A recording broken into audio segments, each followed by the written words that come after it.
Hi everyone and welcome to Homerino Collectibles, where today I am going to be doing another Marvel Legends review. This time it is of Constrictor from the Terrax wave. As you can see, this guy comes in a slightly larger of a box than the standard type of packaging that these guys came in. Don't really see why. Yes, it comes with a Build-A-Figure piece, but you see all that gap there? That's just wasted plastic, really, in my opinion. We get a really nice artwork on the back of him there, and then we have a bit of a bio right there, and then here we have everyone else in the wave. So reviews of all of these guys are up on my channel, except for Claw and Terrax himself, which will be the next two reviews. Thor was the first Marvel Legends to be reviewed on my channel, and yeah, you need everyone else except for Thor to build your Terrax. So let's get this thing open and take a look. So first thing out of the box is the Terrax torso. It's looking pretty nice, and if you want to see the review of Terrax, like I said, I will be getting to it very soon. And here is Constrictor out of the box, and it is actually a really cool figure. There's nothing new mold-wise, really. If I just pick the camera up a little bit here and bring in this guy, this is Deadpool. It uses the same body mold as this guy. Also has the same body mold as the Scarlet Spider and a few other figures, including the upcoming Iron Fist that we're going to be getting. Looks like it uses that mold too. So nothing too crazy, just apart from, you know, these big silver things, whatever they are, whips, I guess you could call them, I don't know. But they are really, really awesome. There's no bendable wire in them. I'm just going to get straight onto them because they're the main feature of this figure. No bendable wire. They are, you know, pliable rubber. They are like semi-molded into like a kind of curve shape like that. Depending on how yours is packaged, really. There is a hole for them inside the package to go through, so they will be straight until they get to that point, and then however they are, they will, you know, be bent a little more or a little less or whatever.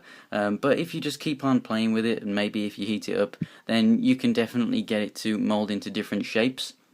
So being as we're on to different shapes, let's just take a quick look at articulation before we get into detail. The head can go up, down, left and right, and then he has a very, very good ab crunch. It's something that I do like about this mold. Also, this mold has the armpit joints, so that's very good, so you get in and out, so you can have more dynamic poses as he's coming at you, which is really good, especially for people using weapons a lot like Deadpool. So the shoulders go up and down and do a full 360 in that joint too. You get the bicep swivel, the double jointed elbows, just wrist swivel right up here, halfway down the forearm, so nothing at the actual wrist, but that's due to this weapon that's attached to the forearm there.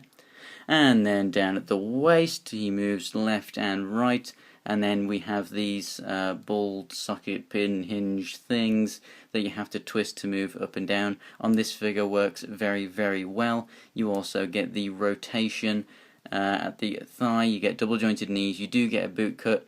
There's no ankle pivot, but it does move left and right and go up and down, and it does have peg holes at the bottom of the feet. So let's take a look at that detail now. And pretty much the only detail is these lines and then the head.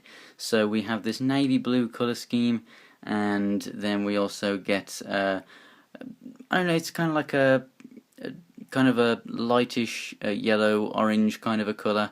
It kind of looks shaded. It's just put on you know, differently across. It's like some parts it's heavier and some parts it isn't, so it kind of gives the effect that it's kind of shaded, which is nice, and it is painted all the way through on this ab section, so there's not going to be any hidden parts with that, so that's very good. And yeah, I mean, colours match up right there. Where it's painted over the blue, it looks perfectly fine. These blue lines are done very well. And on the head sculpt, this is a really, really nice head sculpt. The only imperfection I've got is just a tiny little silver dot under that eye, which will probably scratch off, but I really do like that they've used silver on the eyes. You got the awesome teeth there with those two kind of vampire-ish kind of fangs showing. Really, really nice. This guy looks so vicious and evil. At every angle that this head is turned, just looks better and better. It's just so cool. You get a lot of these kind of lines and wrinkles on the eyebrows and above the nose and the forehead and stuff. So very, very nice moulding with this character.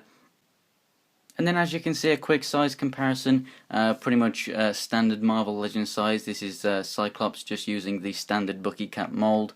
So yeah, size-wise, very good. It's a very solid mold, you know, with articulation and everything. These are a really nice, unique feature, and the head sculpt is really, really awesome. So, I mean, whether you know of the character or not, if you're picking him up so that you can get Terrax, I'd say it's still going to be a really great buy for you, because it's going to be something very unique on your shelf. You can get him into some awesome poses with these. You can have them wrapped around some of the characters and everything. They're pliable, so you can, you know, loop it around arms and stuff, and it'll stay there and everything. It's a really, really cool thing to have, or maybe have someone put it in someone's hands so they're holding it as if they're grabbing him and pulling him towards them. So really, really awesome display options with this guy, especially for kind of ACBA kind of stuff. There's basically no faults at all with this thing. Obviously, it is something that you can pass on, with it not being exactly an A-class character, or B, or maybe C. So yeah, overall, it's a very good figure. I wouldn't say it's a must-have, but I would totally recommend it. And I really do think that it's something that you should have in your collection. So thanks for watching, guys. If you want to check me out on Instagram and Twitter, it's Homerino123 on both. And if you want to watch more videos like this, then go ahead and click on that subscribe button. That'll help out the channel a lot. So thanks for watching, guys, and I'll see you next time for the Claw review.